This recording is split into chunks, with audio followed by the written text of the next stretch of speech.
When I was in the 3rd grade, I made a friend named Nicholas. Nicky for short. We were both on the quieter side compared to our classmates, and we both shared a love for pudding cups. One day at school, Nicky forgot his lunch at home, so I told him he could have my pudding cup. That's how we became friends. From the moment on, we shared my pudding cups every day. The other kids in our class used to tease us, accusing us of having crushes on each other and chant that horrible Kissing. It had become customary for Nicky and I to separate ourselves from the other kids at recess at lunch. We had a big tree we would always meet under in the morning at recess after a few minutes after school before our parents came to pick us up. Nicky himself lived with his older sister and single mother.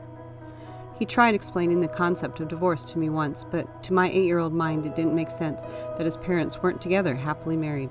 As you can imagine, my parents were married and my home life was the epitome of adoring nuclear family.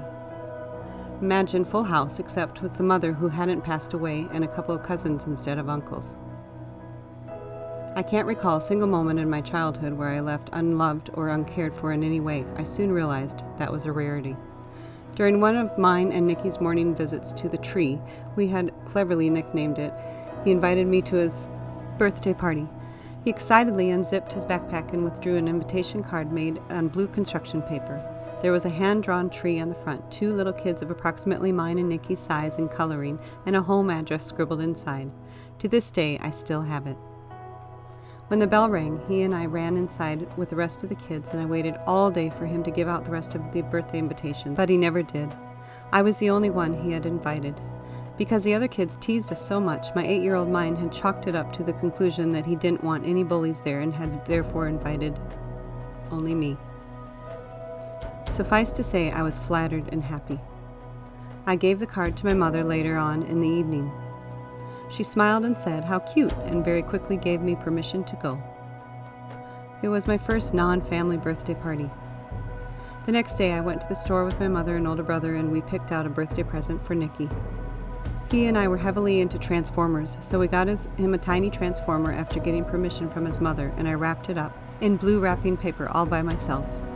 His birthday was on the following Saturday. My mother dropped me off in Nicky's house, briefly speaking with his mother in the kitchen, before kissing me goodbye. Because Nicky, his sister, and I were the only ones there, we decided to play a couple of board games and then tag when it wasn't raining anymore. It got to be a little sunnier after, and Nicky and I fell deep into a dramatic reenactment of the latest and most exciting Power Rangers episode, that we had seen at least. His sister, a preteen at the time, went inside for a minute to check something, which Nicky later revealed to me was a code phrase she used when she wanted to talk to the cute neighbor boy on the phone. Inside the kitchen, his mother was cooking and keeping an eye on us through the window. It was only as we went inside to eat that I realized there were no decorations. In fact, there wasn't anything to signify that it was Nicky's birthday at all, except for the homemade chocolate cake. I had loosely gathered that Nicky's family didn't have a lot of money, and that maybe was the reason he went to school without lunch so often, but I never really asked, and Nicky never talked about it. Not that an 8-year-old would do either of those things.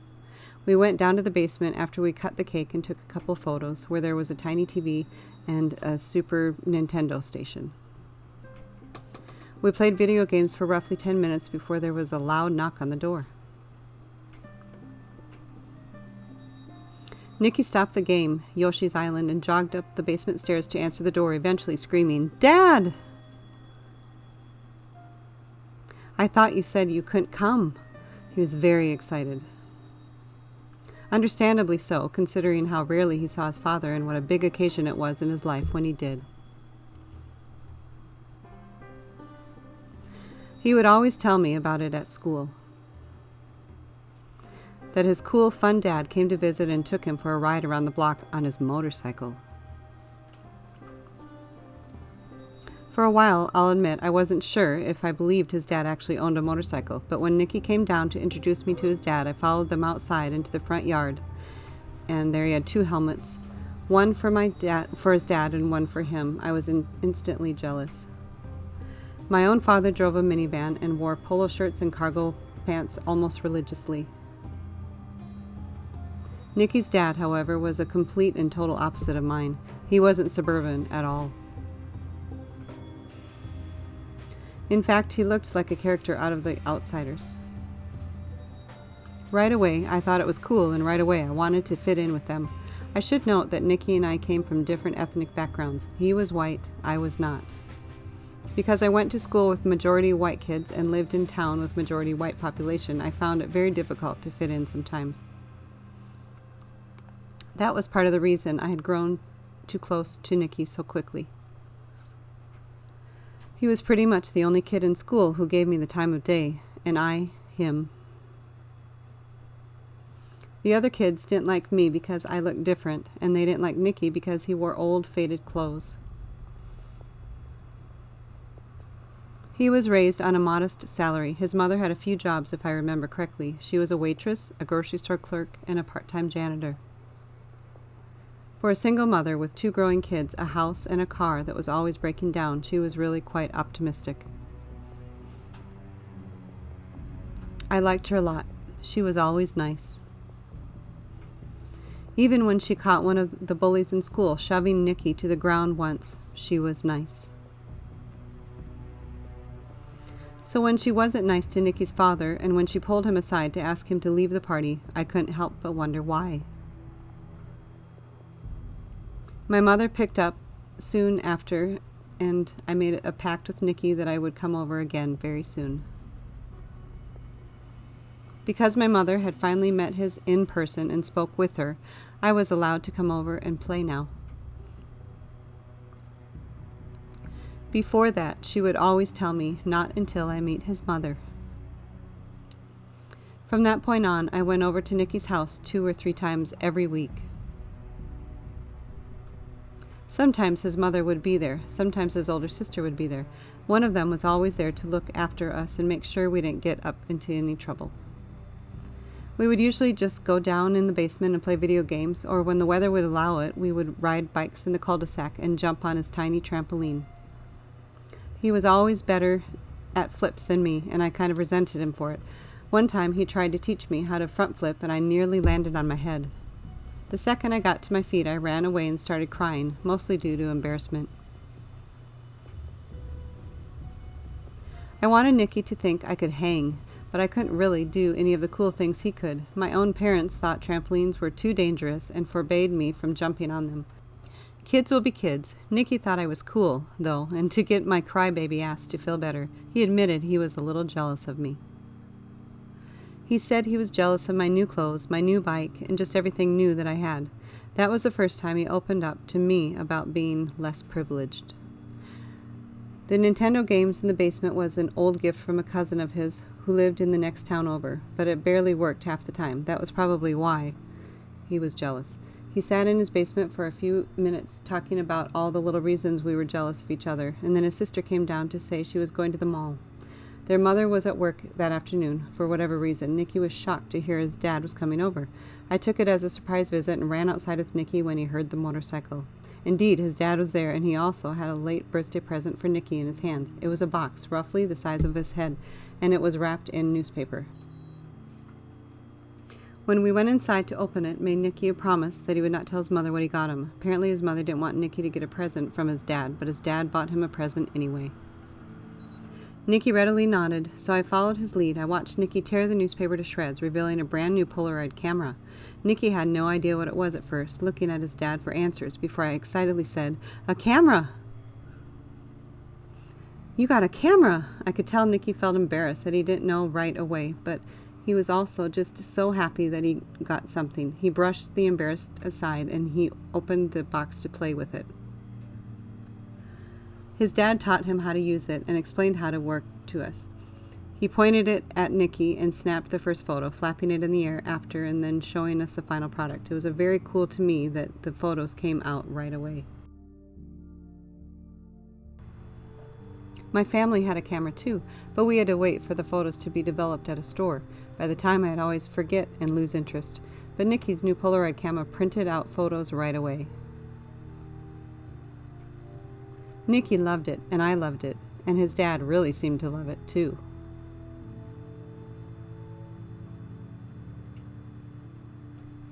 When his dad pointed the camera at me next, I smiled like a dork, and we all laughed at the photo after.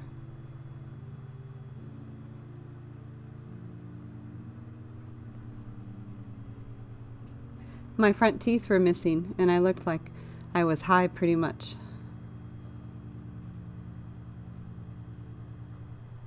Nicky and I traded our photos after. He kept the photo of me, and I kept the photo of him. We said we'd be friends for as long as we kept the photos of each other intact, so I took extra good care of mine. Now that we had a new toy to play with, I was always asking to go over to Nicky's. Because I lived in a house with so many other family members and relatives, I felt lost there sometimes.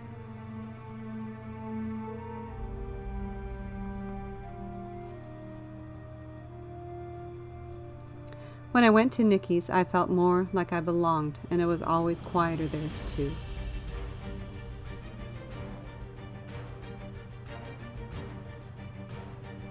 It was the mid-90s at this time, so parents were less strict with their young children, and mine allowed me to spend hours at Nicky's as long as his mother was okay with it.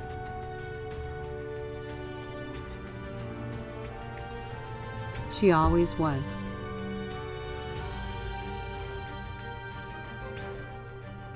She loved having me around because she knew how happy it made Nicky to have a friend to hang out with.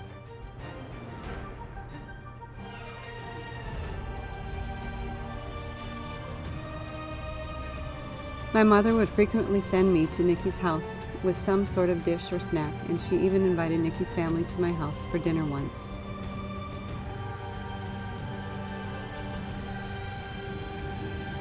My family really liked his family, and I think my older brother had a tiny crush on his older sister, but she was all about neighbor boy, so tough luck, bro.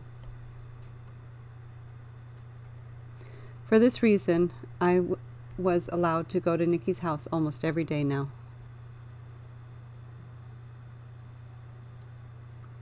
He didn't live too far from my house either. We were within walking distance of each other, maybe 5 blocks away. His house was one of the few places I knew how to get to, apart from my own. There were times when I would go straight to his house with him from school, and times when he would come over to play with me at mine.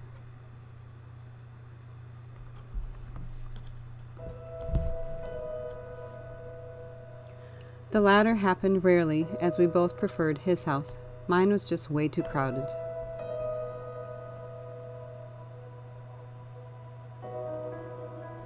One day at school, Nicky told me his dad had come over the night before and got mad at him for not taking any new photos with the Polaroid he got for his birthday. Both Nicky and I loved the Polaroid, and we thought it was very cool the first few times we played around with it. But as most kids do, we eventually lost interest in it, and Nicky sort of just tucked it under a blanket in the basement and forgot about it. I guess his dad didn't like that very much, so Nicky asked me if I'd help him take photos for the next time his dad comes to visit. In fact, his dad specifically requested that I be in the photos. I found this perfectly normal as an 8-year-old. I figured Nicky's dad wanted us to have fun with the camera and immortalize our friendship, make a scrapbook or something.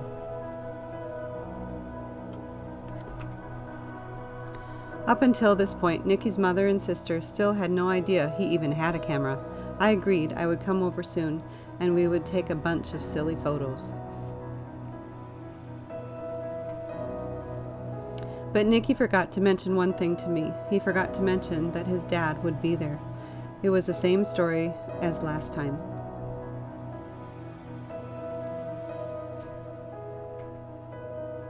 His mother was working, his sister was at the mall with friends, presumably with money their dad gave her, and their mother had no idea any of this was going on.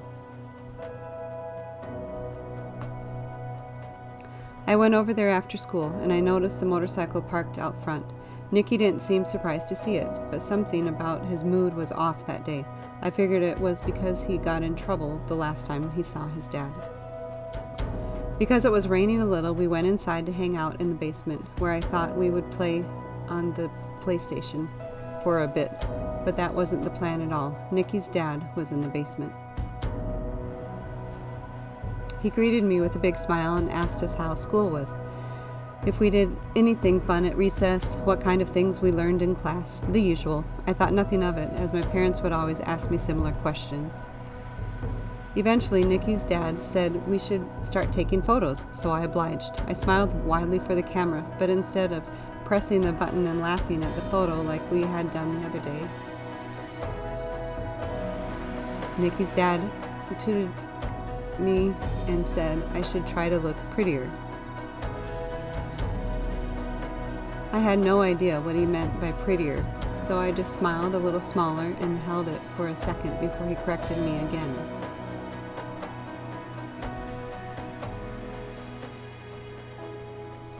As you can imagine, he kept at it, nitpicking at me until I let my hair down, telling me to pinch my cheeks before every photo to make sure they were flushed, rosy, and pretty. This whole time, he hadn't taken a single photo of Nicky. Because it's been decades, and because I've somehow managed to block most of this out, I'm not entirely sure what led up to it, but Nicky's dad eventually convinced me to start taking articles of clothing off. First my jacket, then my socks, and then my cardigan, and then he asked Nicky to get in the frame.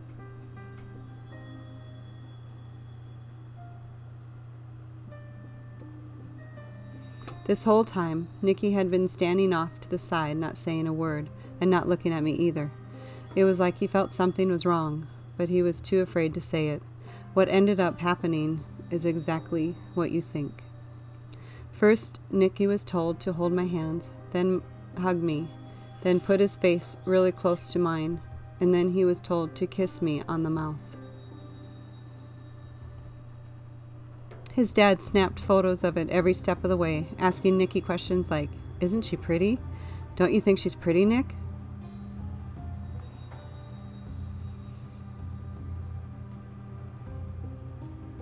"Do you want to take her on dates?"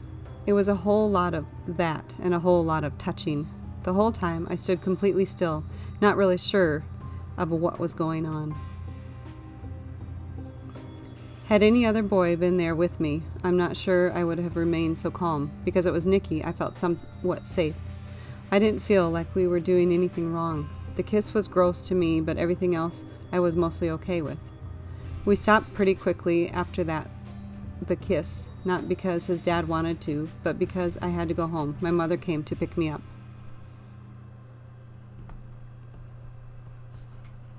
Usually my brother would, so he could talk to Nicky's sister a little bit, but he had basketball practice that day, so my mother came instead.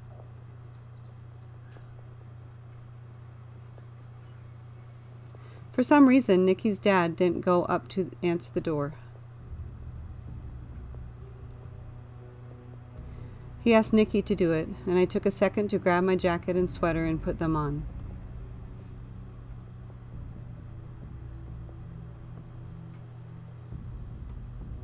During this time, while Nicky's dad and I were alone in the basement, he said he would come back to take more photos one day, and that I should wear makeup next time.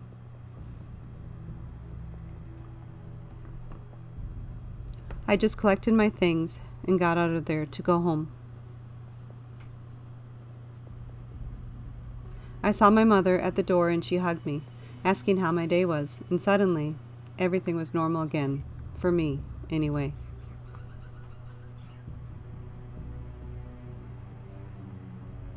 I glanced back to wave bye to Nicky, but he had already closed the door.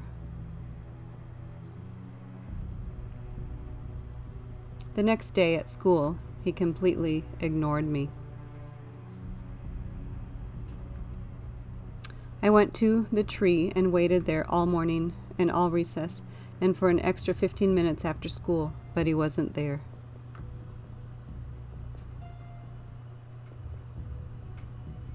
I saw him in class, so I knew he was at school. He just didn't want to hang out with me for some reason.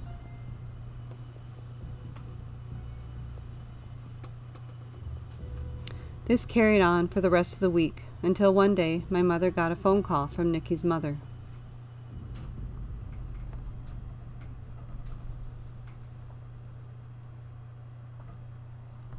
I was in the living room watching wrestling with my brother, and I vividly remember my mother's smile vanishing as she listened on the phone to whatever Nicky's mother was saying.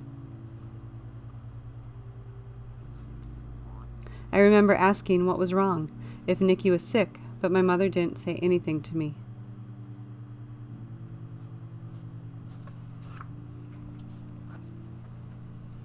She just nodded and listened, and nodded and listened, face draining of color as though she had seen a ghost.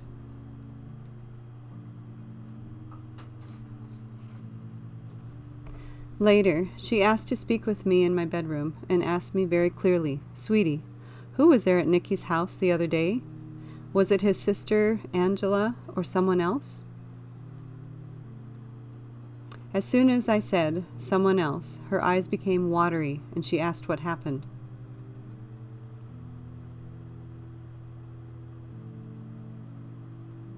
I was vague on details because I wasn't really sure what had happened myself. It was such a blur to me at the time.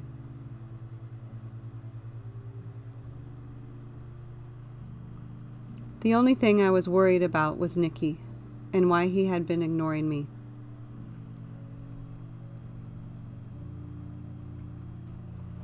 Because I didn't want him to be more mad at me and ignore me for longer, I kept quiet about the camera, just saying that Nicky's dad watched us play and told me I was pretty. The last part was apparently enough to set off a huge red flag in my mother's mind.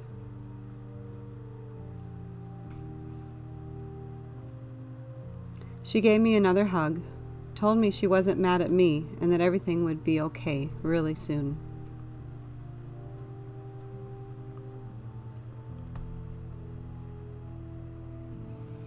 So this is what happened.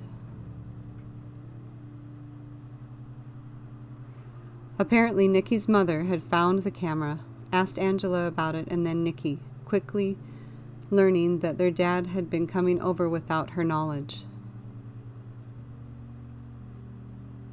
The rule was he could only visit when she was home, but the past few times, she wasn't.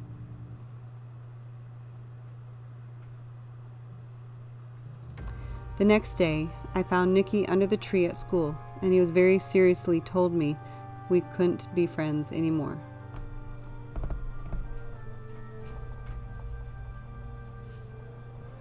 I asked why, and he said just because.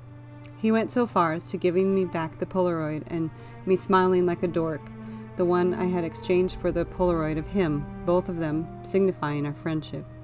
Because nothing had really happened, because the world was a different place 20 years ago, and because the photos weren't explicit in nature.